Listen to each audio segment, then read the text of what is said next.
Ayan po ang ating sweet potato. Ayan. Nilinisan ko lang po yan. Hinugasan natin ng maigi. Hindi ko na po siya binalatan. Hindi ko na po yan binalatan. Yan, kinat ko na lang po siya sa maninipis pero malalaking piraso po. Ayan. Ipiprito lang po natin. Then lalagyan po natin siya ng honey.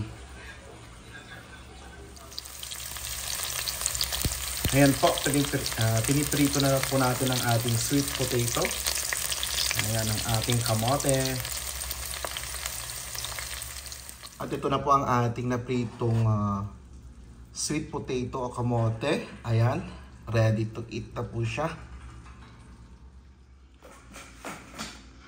Ayan na po ang ating finished product. Nilagyan ko po siya ng konting honey. Ayan. Kainan na!